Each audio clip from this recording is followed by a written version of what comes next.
Amigas, amigos, nuevamente estamos en el programa de actualidad y análisis del diario digital Huerquen Rojo, y hoy día vamos a hacer una entrevista con nuestro entrevistado ya tradicional de muchos miércoles, don Juan Carlos Gómez Leyton, que es especialista en política y temas internacionales, entre otras cosas. Y hoy día vamos a hablar de las elecciones que se vienen pronto en Venezuela y cuál es el papel de la CELAC, la comunidad que reúne a los países de América Latina y el Caribe en todo esto. Hay voces que dicen que en Venezuela no hay democracia, aunque en realidad en Venezuela se han realizado múltiples elecciones, probablemente de nuestra América Latina es el país que más elecciones ha tenido en las últimas décadas. De todo esto vamos a conversar con Juan Carlos Gómez Leyton. Así que ahora nuestro director Willy Zavala nos va a poner la cortina musical y en menos de un minuto volvemos como solemos hacer.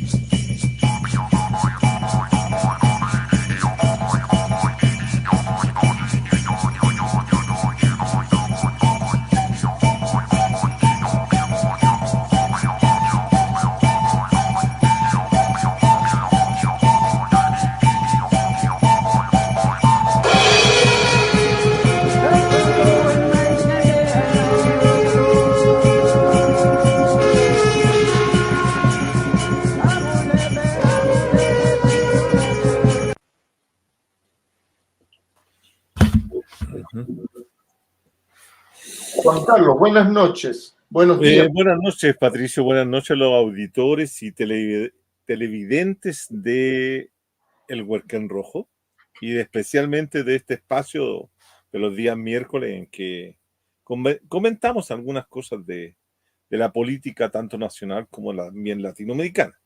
Y en esta ocasión, como bien lo decía Patricio, vamos a dedicarle algunos minutos largos tal vez a lo que es uno de los procesos políticos más interesantes que se ha desarrollado en América Latina en el último tiempo, que tiene que ver con lo que se denomina la Revolución Bolivariana en la República Bolivariana de Venezuela. De manera que ese es un proceso político que tiene distintas consecuencias sobre América Latina y que en el último tiempo ha tensado las relaciones entre Chile y Venezuela a raíz de algunos acontecimientos que han ocurrido en los últimos meses, especialmente de lo que fue el secuestro y asesinato de un ex teniente de ejército venezolano asilado o refugiado en Chile, el señor Ojeda, teniente Ojeda, y posteriormente, más cercano, de ahí hace una semana o dos semanas atrás creo, que es la muerte de un teniente de carabineros en manos de un grupo de delincuentes venezolanos a raíz de un intento de asalto, etc. Bueno, eso tensa la relación. Dicho esto, como introductorio, espero alguna pregunta o quieres que yo, Patricio, No, yo te quiero hacer un par de preguntas. Ya. A mí y sobre todo para nuestros televidentes. ¿En qué condiciones se da la elección? ¿Qué tipo de elección es? ¿Se puede calificar de democrática la elección venezolana? ¿Y qué pasa con la señora Corina Machado, creo que es el apellido? Sí, Corina Machado, sí.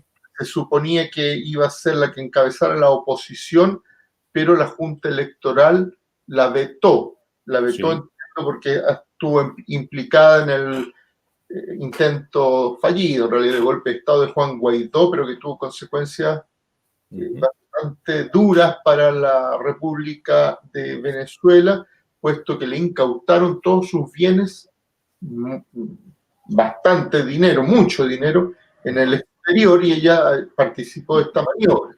Estados Unidos se quedó con la planta gigante que tenían de producción bueno, de transformación de crudo de petróleo en petróleo. Pero ¿qué nos puedes contar tú de todo esto? Ok, mira, yo tengo la impresión que para poder entender, y sobre todo para las personas que están en este contexto actual del año día al 14, por decirlo así, explicar que el proceso venezolano es de larga data. Ya se inició en 1998-99 con la elección del presidente Hugo Chávez, en la cual él gana las elecciones del año 97-98 y llama a la realización de una asamblea constituyente que permite al pueblo venezolano dictarse una nueva constitución política. Y esa nueva constitución política es la que está vigente actualmente y rige los procesos electorales que se han llevado a cabo en Venezuela desde el año 97-98 en adelante, bajo la, la norma de la constitución política aprobada, ¿cierto?, mayoritariamente por los venezolanos en 1999 en adelante. Entonces, el proceso que se abre con el presidente Chávez se conoce en un primer momento como un proceso de populismo radical, así lo llamaban, porque se ponía al servicio del pueblo, de los sectores más necesitados, más vulnerables, toda aquella riqueza que había generado el petróleo desde los años 50 en adelante, cuando se hace la nacionalización de ese recurso y queda en manos del Estado venezolano, pero el Estado venezolano estaba dominado por una oligarquía que producía fundamentalmente para ellos y solamente para ellos, manteniendo a Venezuela, ¿cierto?, en una situación de pobreza muy fuerte, especialmente a los sectores populares que estaban sin servicios de agua potable, sin electricidad, sin ningún tipo de avance favorable de la riqueza del petróleo. Esto se va a acentuar durante la década de los 60, 70, 80 y especialmente a partir del gobierno de Carlos Andrés Pérez, que inicia la instalación de lo que es el neoliberalismo en el país venezolano. Las consecuencias de la instalación del neoliberalismo va a generar un hecho que es fundamental para entender el proceso político venezolano, que es el 18F, que se conoce como el Caracazo. El Caracazo es un gran levantamiento popular contra las medidas de corte antifiscal, semejante a las medidas que hoy día está tomando en Argentina el presidente Milei, ¿cierto? Se levanta el pueblo caraqueño, hay una matanza de mucha gente, muchos venezolanos caen, venezolanos populares, lo cual hace que, ¿cierto?, el propio presidente Carlos Andrés Pérez tenga que salir del gobierno. Eso es el anuncio de que había un gran descontento en la sociedad venezolana frente a esta dominación oligárquica de las élites que controlaban el petróleo. Posteriormente a eso viene un intento de golpe de Estado por parte del presidente Chávez, que fracasa, es llevado a la cárcel, retenido, y de ahí se va a gestar posteriormente un movimiento que se llama la Quinta República, que va a ser, ¿cierto?, el que va a impulsar la revolución bolivariana, y Chávez, después de estar en la cárcel, sale libre y se pone adelante de ese movimiento y logra, ¿cierto?, finalmente triunfar en las elecciones e iniciar este proceso que va a tomar esta primera etapa que yo digo que es de la fase populista radical, Es bien interesante este punto porque incluso motivó que a un intelectual argentino de reconocida trayectoria, Ernesto Laclau, ¿cierto?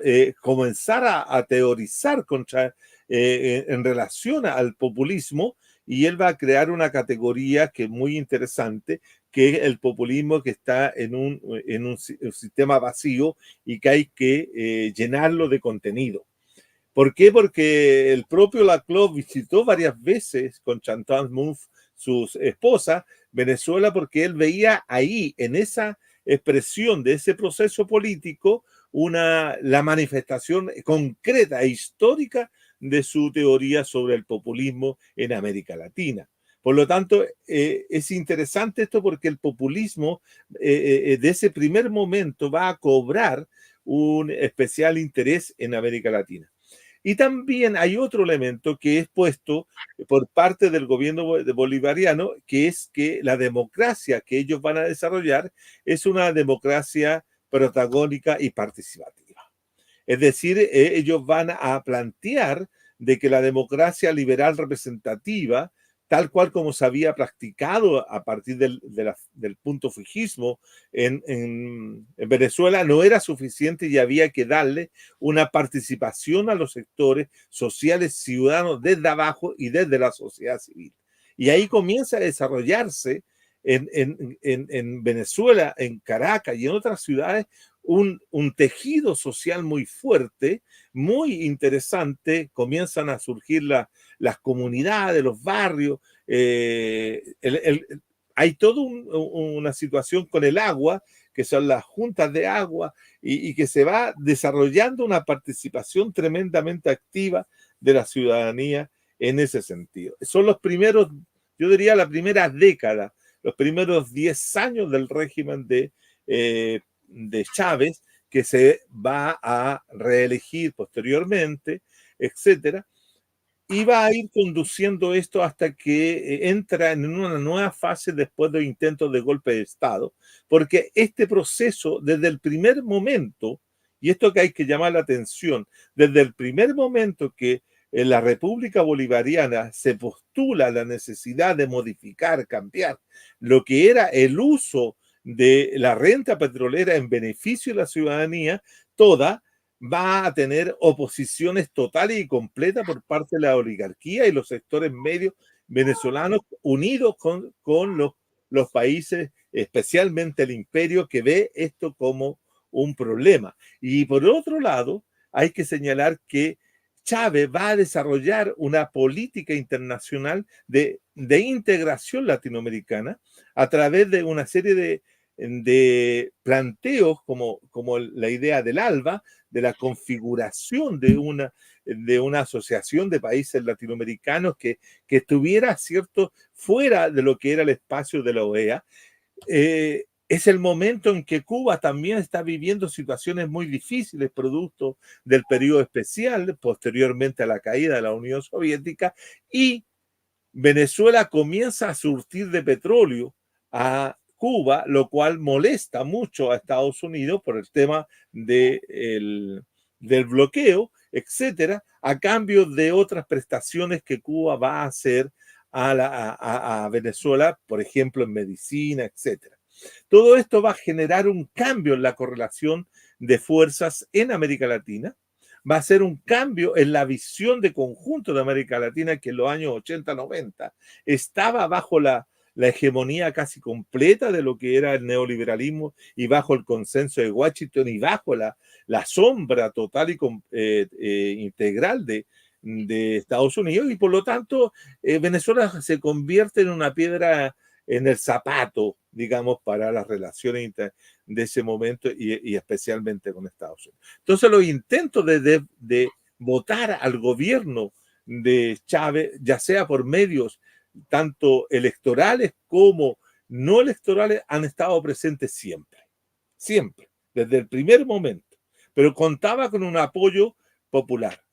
Cuando en el año, si no me equivoco, 2003 o 2004, en esa fecha, hay un golpe de Estado que saca a Chávez del gobierno y lo detienen y se instala, ¿cierto?, un gobierno de facto, un gobierno inconstitucional, un gobierno que era de la derecha, donde el señor Carmona, que era el presidente en ese momento, es una persona que es el presidente de la Asociación de Gremios y de Industriales y Empresarios de Venezuela, y expulsa a todos los gobernantes del gobierno chavista, pero hay una reacción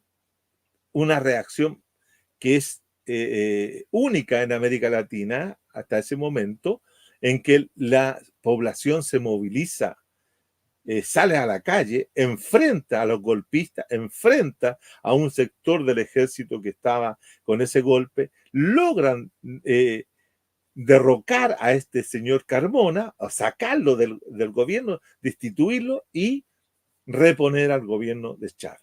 Ahí comienza otra fase. Esa es la segunda fase del proceso bolivariano, en la cual... Interrumpo un momento. Hay una cosa anecdótica, pero que creo que es importante subrayar. Cuando sí. se produce el golpe de Estado y toma el gobierno Carmona,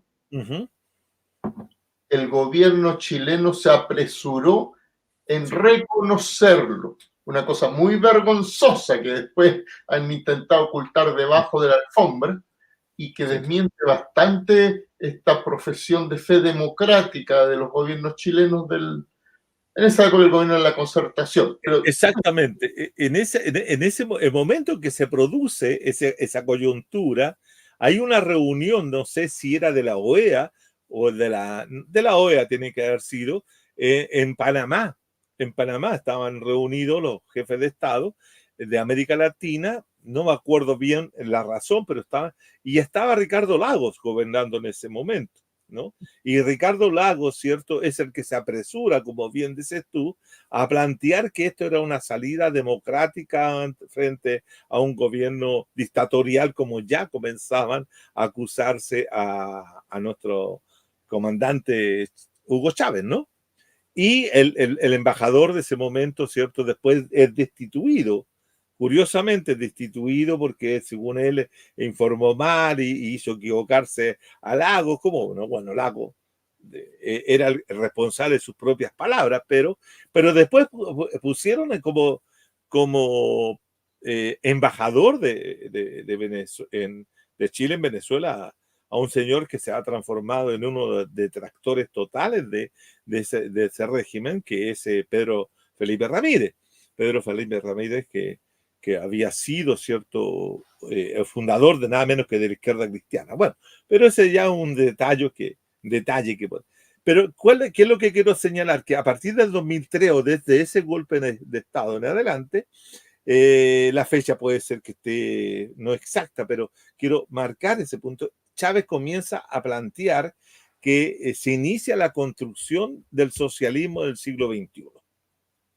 Y ahí viene otra etapa de profundización, de extensión, de planteamientos que ya no van solo por la superación del neoliberalismo, sino también de la superación del capitalismo.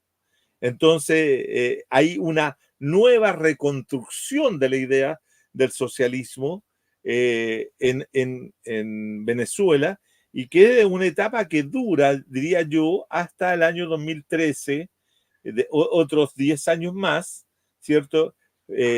Para el momento en que Chávez fallece y asume Maduro. Y a partir de la situación de Maduro, de Nicolás Maduro, en adelante, es cuando ya comienza a vivirse una nueva fase en este proceso histórico venezolano.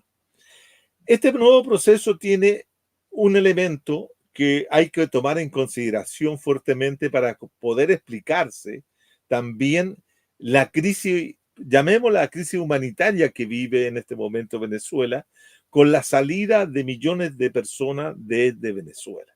Tiene que ver con un hecho que no se dice y permanentemente se invisibiliza y permanentemente se oculta y se trata de hacer responsable al régimen bolivariano y especialmente al gobierno de de Maduro de la crisis actual de Venezuela, que tiene que ver con el proceso que Estados Unidos inicia en contra de Venezuela. Le comienza a confiscar todas las cuentas internacionales, se las cierran, se las confiscan, no lo dejan usar las reservas que tiene en Inglaterra, ni en Estados Unidos, en ninguna parte. Es más, hay un hecho, y tú como economista lo entiendes mejor que mucha gente, creo, digo yo por si acaso, ¿no? Que es, por ejemplo, que cuando Chávez toma el poder o gana la elección y asume el proceso bolivariano, el precio del barril de petróleo, si no me equivoco, estaba, vamos a colocarlo para ejemplificar esta situación, a $150 el barril. Y en ese momento había un consumo inusitado de petróleo, y muchas veces los analistas del petróleo decían que el petróleo se estaba acabando, se producían una serie de conflictividad en el Medio Oriente, el petróleo subía, nosotros sufríamos esa situación porque Chile no es un país productor de petróleo y por lo tanto se lo suben el precio del petróleo, sufrimos todo, ¿no? Todos los que tengamos o no tengamos vehículos, ¿no? Todo el petróleo sube y por lo tanto es una fuerte golpe a la economía. Pero el caso de Venezuela era un productor de petróleo y por lo tanto la billetera fiscal, por decirlo de alguna forma, era abundante. Y había como para repartir a todos. Pero Estados Unidos y los otros países productores, aliados de Estados Unidos, tomaron el acuerdo de sacar su reserva al mercado.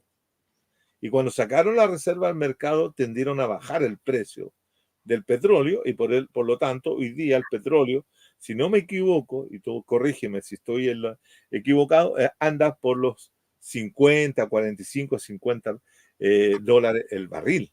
Con lo cual, todo lo que era la billetera fiscal se contrajo fuertemente y por lo tanto los planes, programas y políticas públicas que tenían hasta ese momento Venezuela se vieron totalmente golpeados y sobre todo también, aparte de eso, de las confiscaciones que hace de los recursos en dólares que tiene Venezuela en distintos bancos norteamericanos o en Inglaterra o Europa.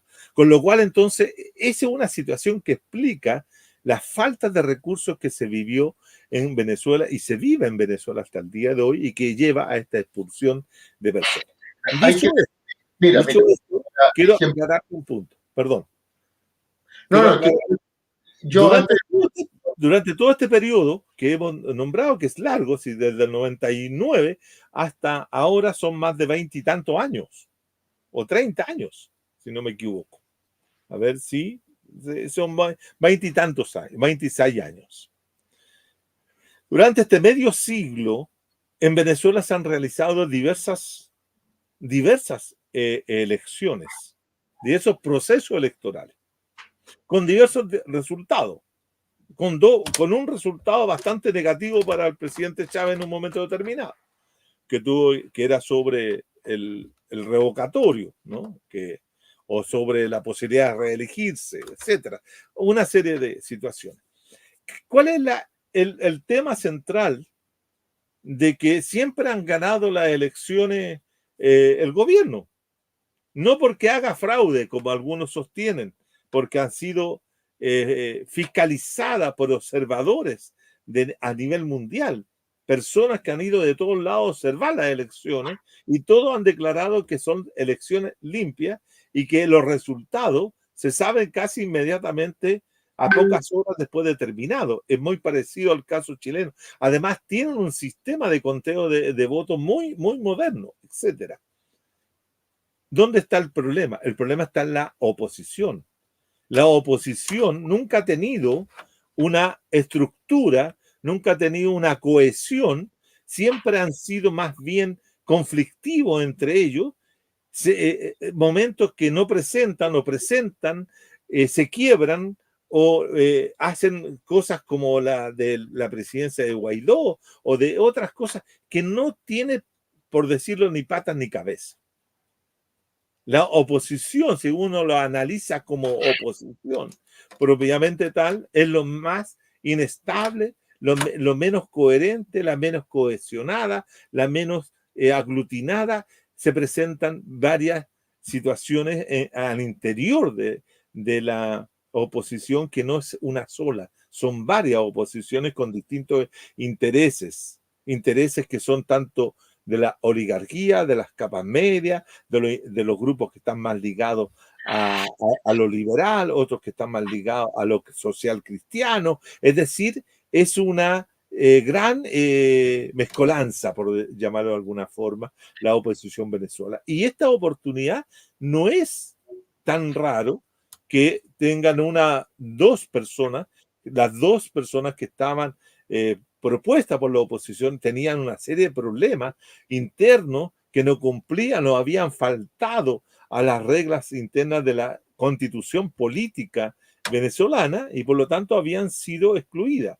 ¿Ah? Y ahora nombraron a un señor que va a representar a esa oposición, pero no veo que tenga la atracción para que pueda ser un peligro para la elección o la reelección de Maduro. Yo aquí tengo mis bemoles con respecto a esta situación. Yo tengo la impresión, y lo dije en otros instantes, no solamente lo digo ahora, lo dije en otras, que a mí me parece que un problema que tienen las izquierdas latinoamericanas o los sectores progresistas que dependan solo de una conducción, de un solo liderazgo y que tengan esta suerte, comillas, de culto a la personalidad. Era un problema que el presidente Chávez tenía que estar reeligiéndose permanentemente. Es un problema que Maduro tenga que estar reeligiéndose permanentemente, porque yo tengo la impresión de que cada grupo, cada generación tiene que tener la capacidad de plantearse nuevos líderes que provengan del mismo sector que está en el proceso. ¿Ah? Claro, muchos dirán, mire lo que pasó con Ecuador cuando parecía que el presidente, el vicepresidente de Correa, Lenín Moreno, era de la misma tendencia y resultó ser otro. Bueno, se dan esos casos. Pero yo tengo la impresión de que las izquierdas deben ser capaces de construir liderazgo, múltiples liderazgos que pueden tomar distintas postas en distintos momentos para no enquistar, no hacer que todo el proceso dependa de una persona. Pasó con Chávez desde el 99 hasta el 2013, hasta su muerte, y ahora del 2013 en adelante con Maduro. Yo tengo la impresión de que hay hombres y mujeres en Venezuela capaces de asumir la posta y tomar el legado del presidente Chávez, tomar el legado de Bolívar, tomar el legado de lo que es la revolución bolivariana para que ésta se pueda sostener y renovarse a sí misma. Yo creo mucho en lo que planteó en su momento en otras condiciones, en otra perspectiva, pero lo quiero decir en el hecho de que las revoluciones tienen que ser permanentes, tienen que ir cambiando, como dijo Trotsky, cierto, permanente, y extendiéndose en el tiempo, ¿no? Y no quedarse anclada en un solo país. Pero lo que yo reconozco en el caso venezolano, Patricio, y que esto es muy importante, que es el único país de América Latina, yo lo sigo y lo he dicho muchas veces, es el único país en América Latina que lucha y ha luchado tenazmente para salir del neoliberalismo y del capitalismo. En el último tiempo, digamos, en las últimas 2 décadas del siglo XX, después de la caída de los socialismos reales, después de todo el derrumbe de la Unión de Repúblicas Socialistas y toda la crisis propiamente tal de ese mundo, Venezuela es el que ha levantado la banderita y trata de luchar contra ello, ¿no? Y por eso todo el resto de países de América Latina, con excepción de en su momento de Ecuador, con excepción de Brasil de Lula o el kirchnerismo en Argentina, con los Néstor y Cristina, o en el caso ahora de Petro, con algunas dificultades, pero se mantienen como apoyadores de lo que ha sido Venezuela. Pero Venezuela es un problema no solo para la región, sino que es un problema fundamentalmente para Estados Unidos, para Estados Unidos. Y si no hay una solución de que Venezuela pueda realizar su proyecto histórico, llevar a cabo su proceso de transformación, el tema de la salida de venezolanos no se va a solucionar, no se va a solucionar, porque yo tengo la impresión de que ahí no hay una resolución. Fíjate tú que antes que asumiera el gobierno de Ecuador, Rafael Correa, Ecuador era uno de los principales países que tenía una ola migratoria de salida de sus nacionales con nacionales para dirigirse a diferentes países de América Latina. Chile estaba en un momento determinado, después de los peruanos, los ecuatorianos era la segunda población más importante de migrantes.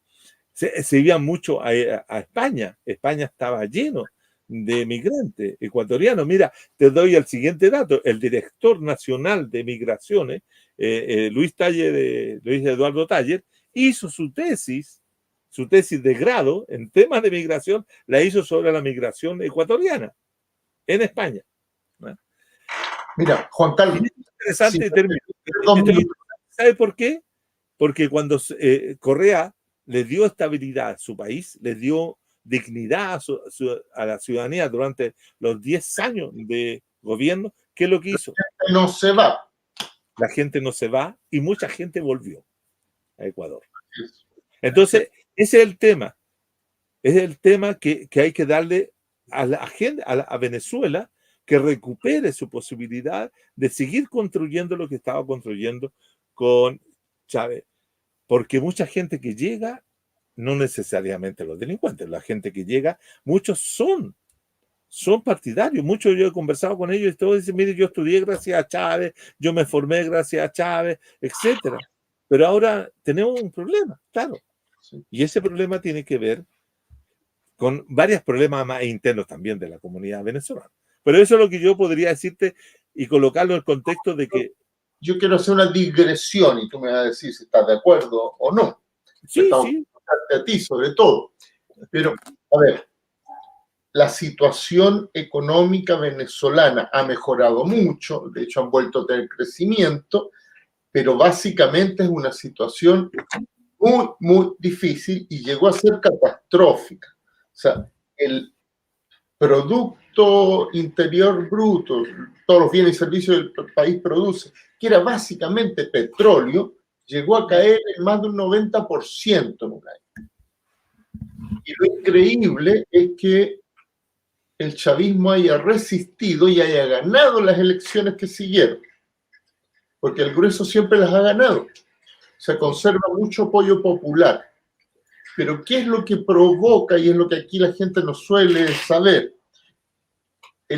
Lo medular que llevó a esa crisis tan brutal es la combinación que tú ya mencionabas de la caída del precio del petróleo. Mientras Chávez estuvo vivo, el grueso del tiempo que él gobernó, el precio del petróleo era una bonanza magnífica. Sí. Y la verdad les permitía incluso derrochar dinero. Era un país muy solidario, mandaba petróleo a quien quisiera, hasta a comunidades pobres de Estados Unidos les mandó petróleo. Pero cuando cae el petróleo, como tú dices, a menos de $40 llegó a caer el barril en un momento, eso ya es difícilmente sostenible. Porque es un país monoproductor de petróleo, no tienen otra cosa. Y las clases medias, la élite, llegaban en un momento, por lo que me han contado amigos venezolanos o chilenos que vivieron allá, a traerse la comida diaria desde Miami. Ellos también derrochaban, era un país muy rentista del petróleo. Y eso lo contrastaba con la gran pobreza que al mismo tiempo había. Pero el otro punto que no se puede mirar como sin importancia es un bloqueo brutal de los Estados Unidos. La decisión de hundir a ese país. Y en una discusión que salió por la prensa del Senado norteamericano, hay gente que algunos senadores lo decían sin ningún adorno. no podemos permitir, después de que hemos peleado por un siglo contra el socialismo, que esta gente, en nombre del socialismo, dé 2 millones de casas a todos los que la necesiten, que den educación a todos los que lo necesiten. Entonces tenemos que hundir este régimen, porque si no, todo nuestro discurso va a ser agua. Uh-huh. Es tan brutal que cuando fue la pandemia ni siquiera dejaron que los fondos que les tienen retenidos los usaran para comprar vacunas. Sí. O sea, está decidido eso. Ahora, junto con eso, hay que considerar, y tiene que ver mucho con esta primera etapa de dinero dulce, sí, que el gobierno venezolano sin duda cometió muchos errores, porque la plata sobraba, de tal manera que probablemente es cierto que floreció la corrupción, muchos proyectos económicos no fueron bien controlados, no tuvieron viabilidad, y cuando llegó el apriete, todo eso se derrumbó. Por eso, tú decías una cosa muy cierta, se suele llamar en política, tú lo sabes mejor que yo, bonapartismo a estos caudillos más o menos mesiánicos que se alzan un poco por sobre las clases sociales y concitan el apoyo popular enorme. Pero a la vez, cuando un régimen descansa en caudillos de esta naturaleza, habla también de su gran debilidad, porque son regímenes que no han sido bien institucionalizados, de tal manera que la caída del caudillo muchas veces, no siempre, pero muchas veces implica la caída de todo el proyecto. Y eso sin duda parece que ha sido un ala floja del proyecto bolivariano, que hay que agregar a la agresión de los Estados Unidos y a la caída del precio del petróleo, que los propios Estados Unidos se preocuparon de que ocurriera. Sin embargo, Venezuela tiene una cosa a su favor que ninguna agresión económica puede acabar, que es que son el país con mayores reservas de petróleo comprobadas del mundo.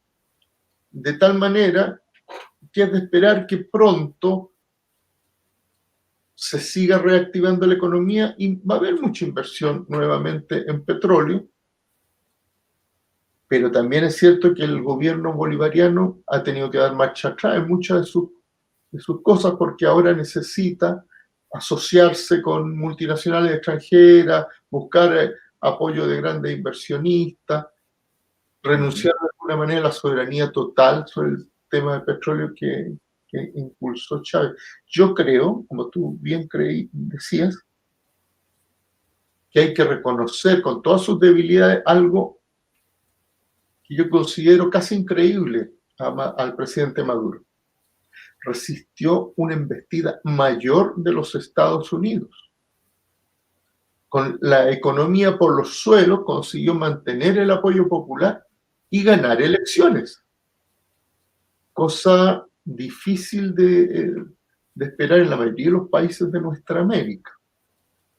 Y yo creo que eso ha cambiado y probablemente, como además las condiciones han ido mejorando, van a volver a ganar la elección. Sí, pero también habría que decir, Patricio, y agregar a ese punto que tú señalas, que también la participación política del pueblo venezolano ha ido cayendo en los últimos procesos electorales.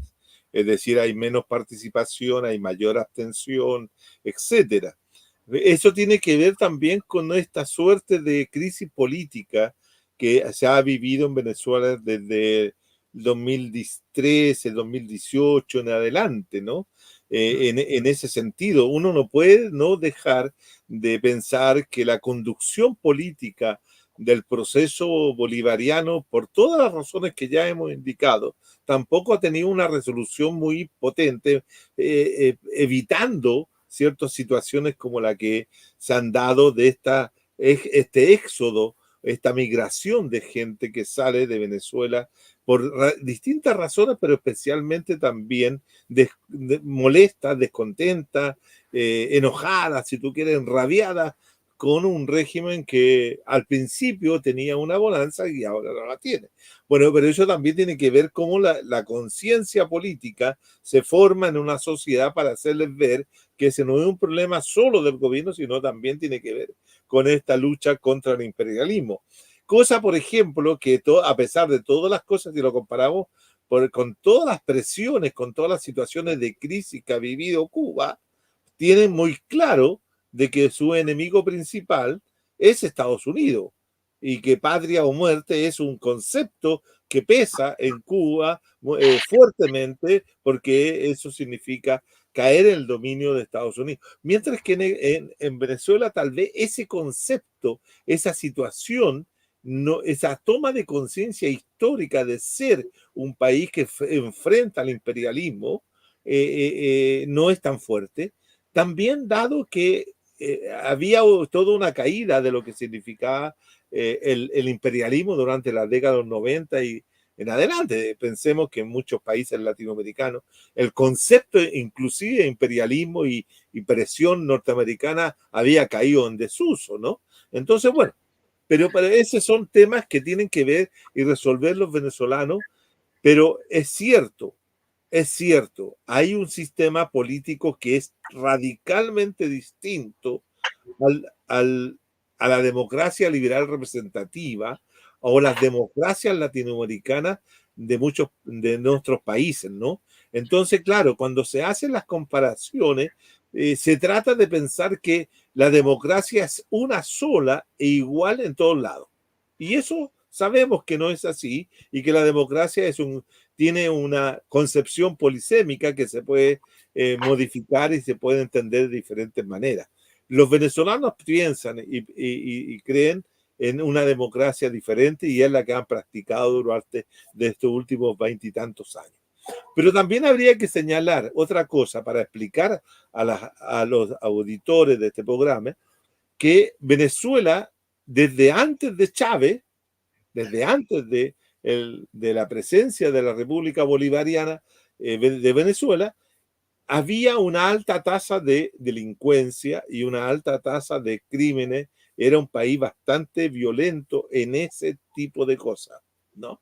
Entonces, no es que como resultado de el proceso bolivariano hayan surgido todos estos grupos de mafiosos, de crimen organizado, de delincuencia, sino que era un país altamente dentro de los países de la región.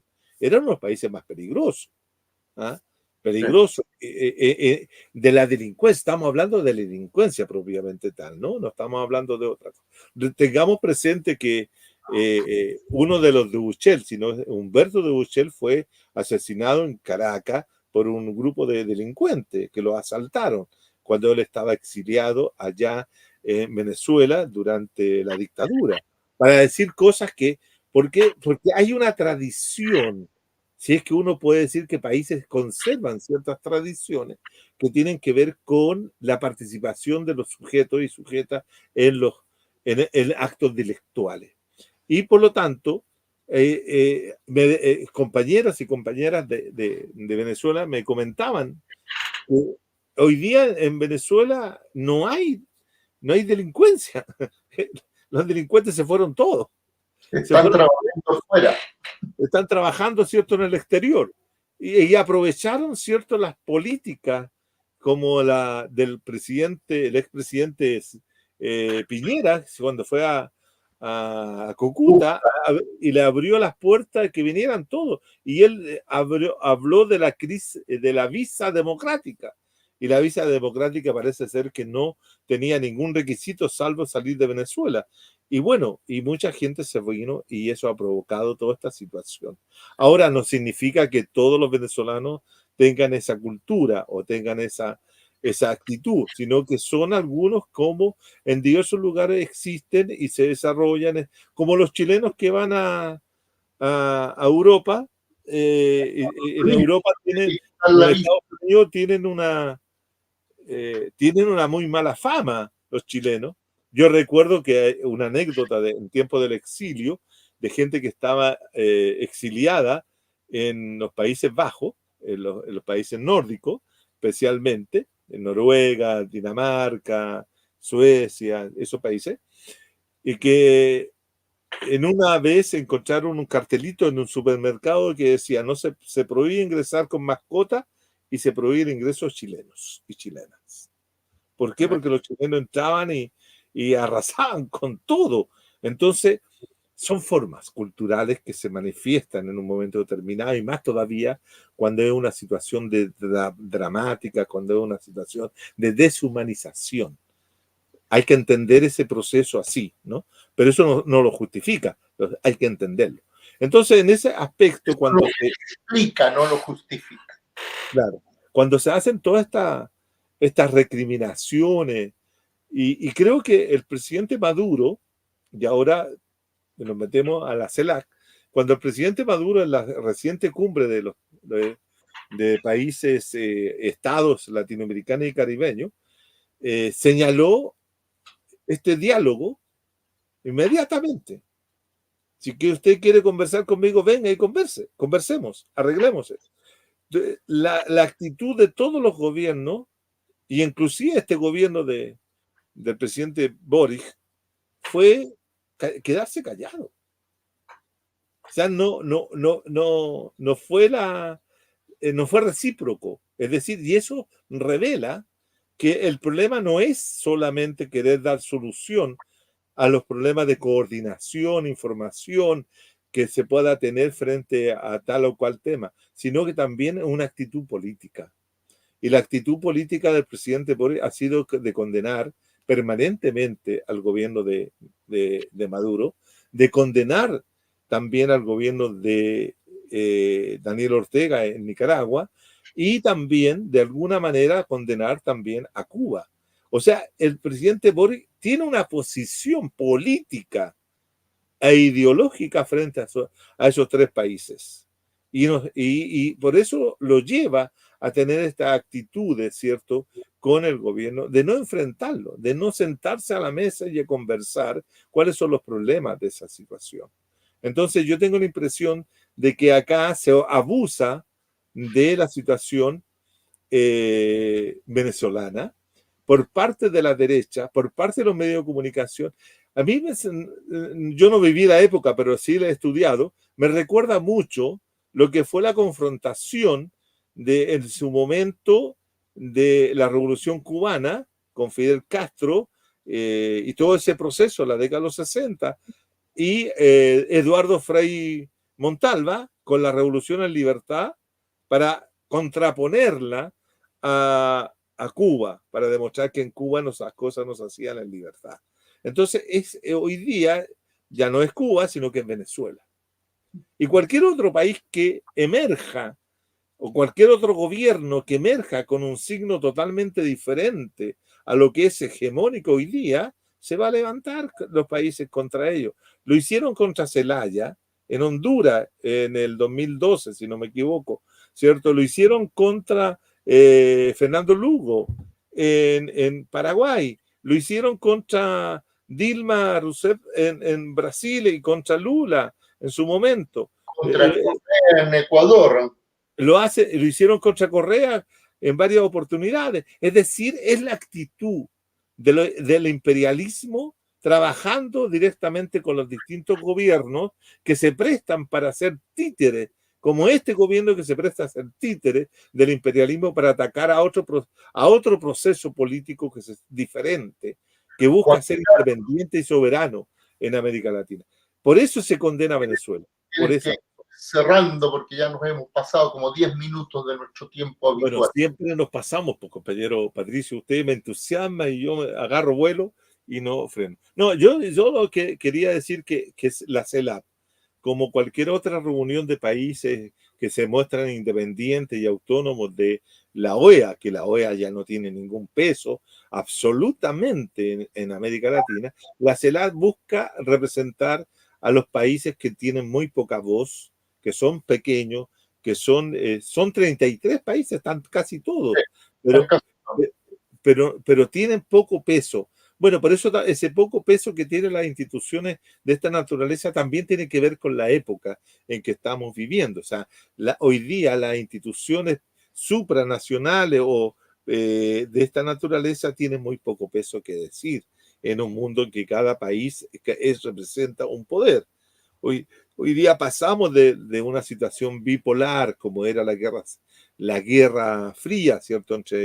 Donde existían dos polos, la Unión Soviética y el mundo capitalista, representado por Estados Unidos. Parece ser que pasamos a tener un solo poder, que era Estados Unidos, y posteriormente apareció China, apareció la India, aparecieron otros.